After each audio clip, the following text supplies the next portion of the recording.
Hey everybody, it's Mark Campbell with 4Birdie Golf. Here's a simple explanation of what the hips do in the golf swing. I get a lot of questions on this one, and people say, do I slide? How do I shift my weight, etc.? So I think if you maybe think about it this way, it can answer all those questions for you. So definitely don't want to be sliding in the golf swing. So if my hips are just doing this, I'm just kind of merely shifting weight from side to side. I'm never loading up power. And the second thing to that is you're changing your setup position. So it's virtually impossible to come back and bottom out your club in the right spot. So on this angle, if you think about your hips not sliding, so the other option would be to turn.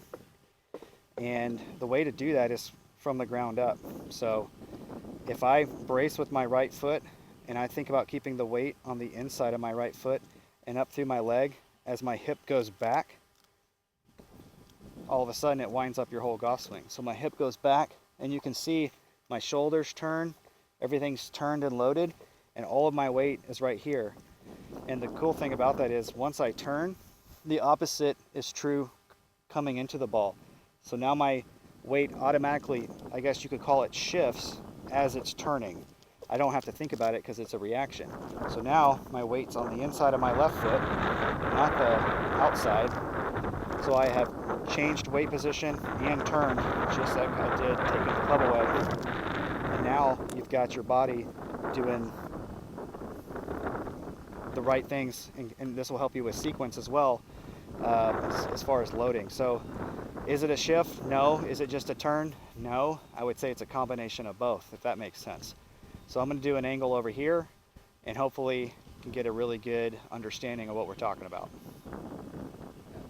So on this side, in this angle, we talked about, we don't want our hips and weight just shifting from side to side, and you don't want just a turn. It would be a combination of both. So this is what it looks like on this angle. So this is just a slide. As you can see, I never made a turn, and I'm kind of disconnected and stuck. And that's going to promote an over-the-top move, coming into the ball, which is what we don't want. So this is what I recommend you do. So as we're setting up, if I'm starting my swing from the ground up, I'm going to try to keep my weight on the inside of my left foot. This would be the outside. So I'm going to wind up into the the inside of my back foot, which is my right foot, and load my power. So my hip is turning up this way. So it looks like that. And you can see my left knee points at the ball. My right side is extending more, and that will allow me to also get a good shoulder turn. And then the opposite is true. My right knee gets closer to the ball on the way down, and my left leg straightens. My weight again is on the inside of my foot, and that's going to help me move my weight left and forward, but doing it in a turning motion. So it's not just a shift, it's not just a turn, it's a combination. And I think if you can do that, you can start getting your body into more powerful and consistent positions. I hope that helps. If you have any questions, feel free to comment below.